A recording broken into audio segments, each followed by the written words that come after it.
আমি আমার ব্যক্তিগত নিরাপত্তা নিয়ে হুমকি বোধ করায় এই ভিডিওটা করছি। এই নিরাপত্তাবোধহীনতা মূলত জামায়াত শিবিরের দিক থেকে। আমি জানি না আমার সামনে কি আছে, কিন্তু কিছু কথা বলে রাখা খুব জরুরি। এতদিন পর্যন্ত এভাবে কথা বলিনি, কিন্তু একটা ঘটনা ঘটেছে যেটার কারণে এভাবে বলতে বাধ্য হচ্ছি। জামায়াত শিবিরের রাজনীতি আমি পছন্দ করি না। আমি কেন পছন্দ করি না বহুদিন বহুবার বহুভাবে বলেছি, কিন্তু তাদের রাজনৈতিক অধিকার রক্ষার জন্য আমি চিরকাল সোচ্চার ছিলাম, ভবিষ্যতেও থাকবো। সেটা শেখ হাসিনার সময়ও ছিলাম। এই 5 তারিখের পর নতুন বিপ্লবী হইনি আমি। অনেকে যেমন এখন গর্ত থেকে বেরিয়েছেন, সেটা না, আমাকে জানে, আমার সম্পর্কে জানে বহু মানুষ। যে ঘটনাটা ঘটলো সেটা হচ্ছে শুধু অনলাইনের কিছু ট্যাগ বা অনলাইনের কিছু বাজে মন্তব্য, গালি না, সরাসরি পাবলিকলি একটা গুরুত্বপূর্ণ টক শোতে জামায়াতের হয়ে একজন আমাকে নাস্তিক বলেছেন, আমি ইসলাম বাতিল করতে চাই বলেছেন। এটার কারণে আমি মনে করি এটা জামাতের একটা সুনির্দিষ্ট পরিকল্পনা এবং সেটাই তারা এক্সিকিউট করছেন। কারণ বাংলাদেশে কাউকে ইসলাম বিদ্বেষী বা নাস্তিক বলে ট্যাগ দেওয়া মানে হচ্ছে তাকে মেরে ফেলা যায়, তাকে হত্যাযোগ্য করে তোলা যায়। এই চেষ্টা দীর্ঘদিন থেকে হচ্ছে।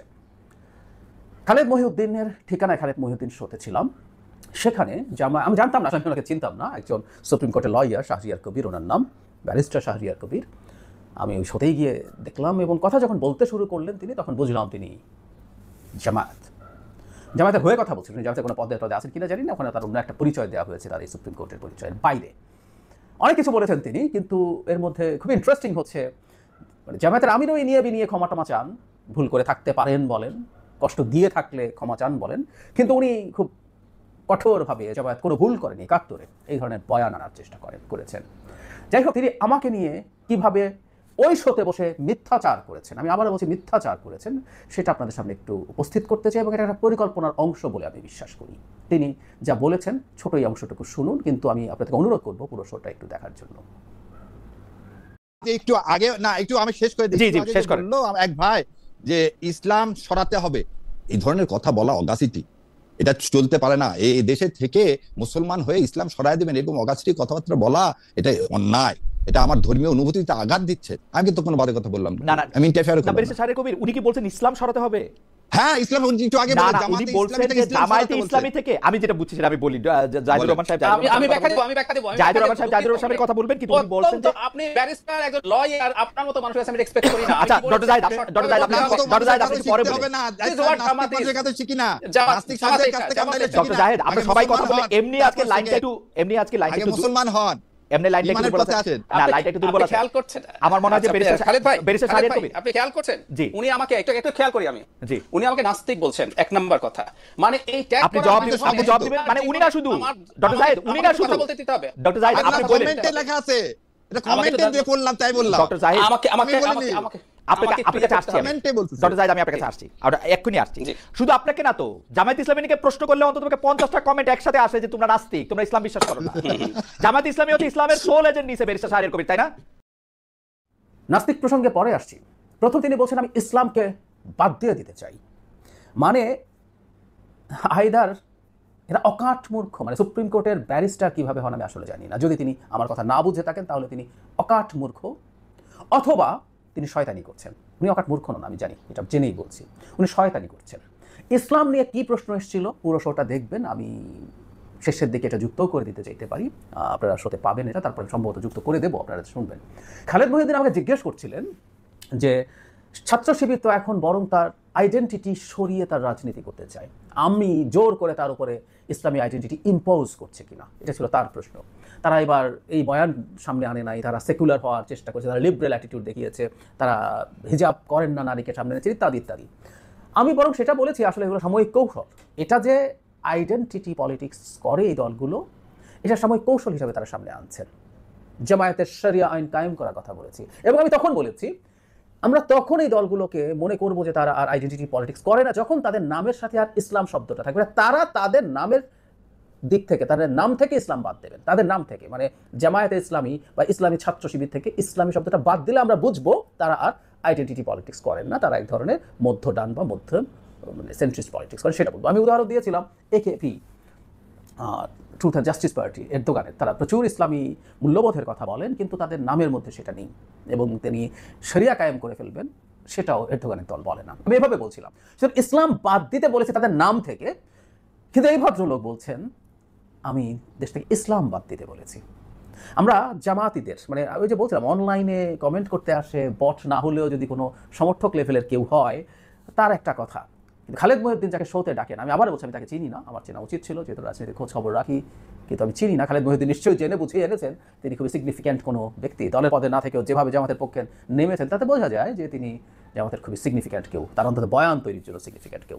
তো সেই মানুষটা আমাকে এই রকম একটা মিথ্যা অভিযোগ করলেন, যেটা মোটেও সেটা নয়।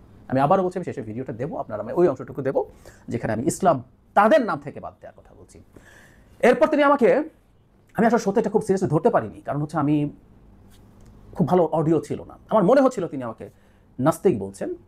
যখন আমি এটা ধরতে গেলাম তখন তিনি বলছেন যে না এটা মন্তব্যে লিখেছে। আমি পরে আবার ভিডিওটা শুনলাম, আমি ঠিক ছিলাম, আমি তখন আর ওটাকে চ্যালেঞ্জ করিনি, কারণ আমি ঠিক মতো শুনতে পাচ্ছিলাম না। এসবগুলো যেহেতু অনলাইন হয়, গতদিন অডিও আমার কানে খুব ভালো মতো আসছিল না। সেখানে আমি দেখলাম তিনি আমাকে সমানে নাস্তিক বলছেন, উনি আমাকে বলছেন আমার কথা তিনি শুনবেন যদি আমি আগে মুসলমান হয়ে আসি। আপনারা নিশ্চয়ই ভিডিওতে এই অংশটুকু শুনেছেন। মজার ব্যাপার, এই শোটা আবারও দেখতে বলে এই কারণে, খালেদ মহিউদ্দিন যখন বলছেন তাকেও নাস্তিক বলা হয় জামাতকে প্রশ্ন করার কারণে, এবং সেই প্রশ্ন করেন যে কারো কি নাস্তিক বলার অধিকার আছে কিনা, তখন এই ভদ্রলোকই বলেন যে না, সেই অধিকার কারো নাই, কারো নাই। কেউ নিজেকে প্রকাশ্যে নিজে নাস্তিক দাবি না করলেও, এমনকি দাবি করলেও সেটা নিয়েও কারো বলা উচিত না বলে তিনি বলছেন, না করলে তো প্রশ্নই আসে না, খুব স্পষ্টভাবে বলছেন। খালেদ মহিউদ্দিন যখন বলছেন তার জবাব তিনি আল্লাহর কাছে দেবেন, একই কথা আমিও বলছি, তখনও তিনি খুব সায় দিয়েছেন, অথচ তিনি প্রকাশ্যে আমাকে এই কথাগুলো বলছেন এবং এটাকে আবার মিথ্যা কথা বলে কাটানোর চেষ্টা করছেন, উনি মন্তব্যের কথা বলছেন। ন্যূনতম সভ্যতা, সততা, তারা নাকি সৎ লোকের শাসন কায়েম করবেন। সততা থাকলে অ্যাপোলোজাইজ করতেন অন রেকর্ড, যে আমি সরি, এটা আমি ভুল বলেছি, ঠিক হয়নি আমার। আবারও মিথ্যা কথা বললেন, এই হচ্ছে জামাতের সততার নমুনা। মাথা ব্যথা করি না যে আমার কতটুকু সত্য অসত্য এটা আমি আসলে জানি, আমি ওদিকে যাই না। আমি প্রায় বলি আমি কলেজে পড়েছি চিটাগংয়ে, যেখানে আমি শিবির দেখে আসছি, সুতরাং বিরাট যে মুখোশ তারা এখন ধরেন আমার তাদের সম্পর্কে জানা আছে, কথা সেটা না, কিন্তু যে আশঙ্কার কথা বলছি, দীর্ঘদিন থেকে জামায়াতের বিরুদ্ধে কিছু বললে দুটো কথা লেখা হয়। একটা হচ্ছে আমি ঢাকা মেডিকেলে পড়ার সময় ছাত্র ইউনিয়ন করতাম, ছাত্র ইউনিয়ন করায় আমার কোনো সমস্যা ছিল না, যদি করতাম। এটা বলা হয় কেন আমরা সেটা বুঝি, যেহেতু বাম, বিশেষ করে ছাত্র ইউনিয়ন সিপিবি এদের সম্পর্কে একটা কমন পারসেপশন হচ্ছে এরা সব নাস্তিক, সো ওই ট্যাগ দেওয়ার জন্য যে কেউ খোঁজ নিতে পারেন, আমার বন্ধু বান্ধব খুঁজে পাবেন আশপাশে।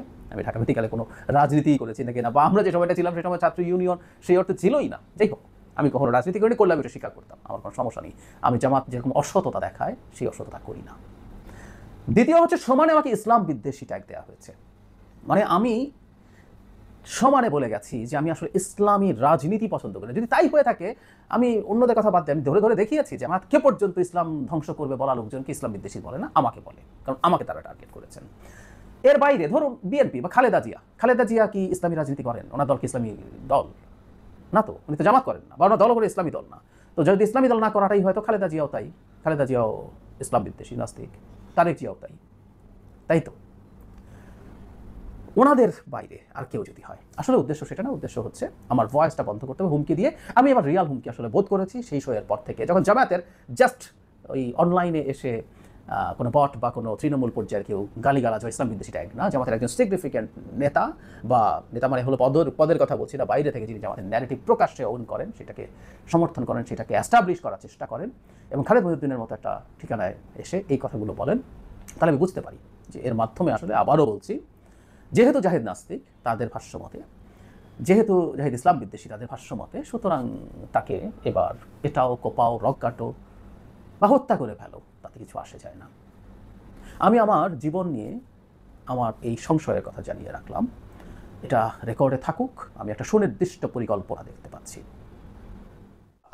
ইডিওলজিক্যাল জায়গা থেকে আপনি যেটা আসলে বলতে চেয়েছেন, সেই জায়গাটা বলাটার কি আসলে আপনি আপনাকে একটু রিভাইজ করবেন কিনা? কারণ ধরেন আমরা আপনি বলতে চাইছেন, আমরা যেটা শুনছি আপনার কাছে, যে একটা আইডেন্টিটির পলিটিক্স আসলে ছাত্র শিবির করতেছে, যে আইডেন্টিটিটা আপনার কখনো মনে হয় না কি যে ডক্টর জাহেদ এইটা আপনি ওর উপরে চাপাই দিতেছেন, মানে এই আইডেন্টিটিটা আপনি ওকে বলতেছেন যে তুমি আসলে এই আইডেন্টিটির লোক, ওরা যত বাইরে হয়ে আসতে চাইতেছে, ওরা এই ব্যাপারে চুপচাপ থাকতেছে, বা কিছুটা মানে কি বলবো, অন্যরকম জায়গায়ও যাইতে চাইতেছে, আপনি তাদেরকে জায়গা পরিবর্তন করতে দিচ্ছেন না, আপনি বলতেছেন না তুমি ওইটাই, মানে আমি আরো খোলাসা করে বললে দর্শকদের উদ্দেশ্যে, আপনার উদ্দেশ্যে না, দর্শকদের উদ্দেশ্যে, যেমন আমি আসলে কি বলতে চাইতেছি, যেমন আমি বলতে চাইতেছি না, আসলে আমরা শুনতেছি যে জামাতে ইসলামী বা শিবিরকে কেউ এটা বলতে চাইতেছে যে তোমরা মুক্তিযুদ্ধ বিরোধী।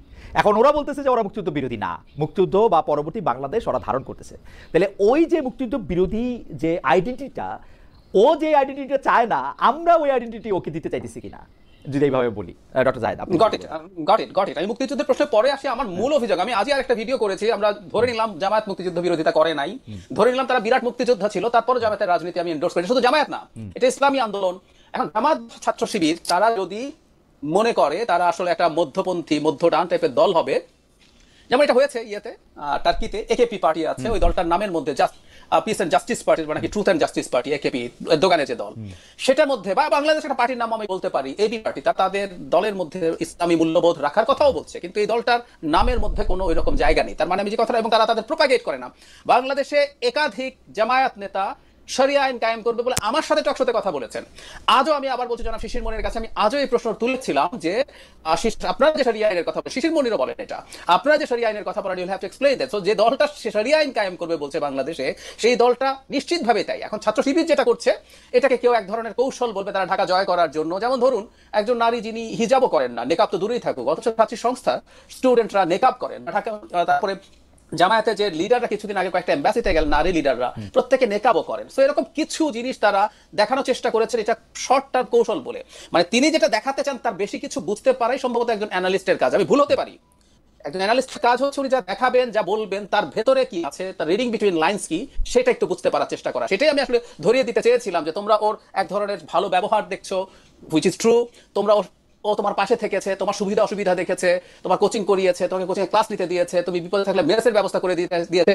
দিনের শেষে এইগুলো দেখার চাইতে তুমি লং টার্মে তোমার সামনে কি সমস্যা আছে সেটা রাদার দেখার চেষ্টা করো। সো ইসলামী ছাত্র শিবির ইসলামী শব্দটা যেদিন ডিসকার্ড করবে, জামায়াতে ইসলামী বাংলাদেশ ইসলামী শব্দটা যেদিন ডিসকার্ড করবে, সেদিন তার আইডেন্টিটির ইচ্ছা নাই আমি এই আলাপ করব। আমি আবারও বলছি, জামায়াতে ইসলামী প্রকাশ এখন শরিয়া আইনের কথা বলছে, এবং আমি এই প্রশ্নটা তুলতে চাচ্ছি। এর আগে একজন জামাতের খুবই পরিচিত একজন ইন্টেলেকচুয়াল জনাব মির্জা গালিবের সাথে আমি এই আলোচনা করেছি, যে দলটা শরিয়ার আলাপ করে, সেই দলটার ইভেন বাংলাদেশে এই কনস্টিটিউশনাল ফ্রেমওয়ার্কের মধ্যে রাজনীতি করার অধিকারও আছে কিনা আমি বরং সেই প্রশ্নও করতে চাই। সুতরাং তাদের এটা আছে, এটা একটা শর্ট টার্ম কৌশল নিয়েছে, তারা ঢাকা ইউনিভার্সিটিতে জিততে চেয়েছেন একটা ল্যান্ডমার্ক অর্জনের জন্য। এটা একটা শর্ট টার্ম কৌশলের বেশি কিছু বলে আমি মনে করি না। ডক্টর জায়েদ, আমি আপনাকে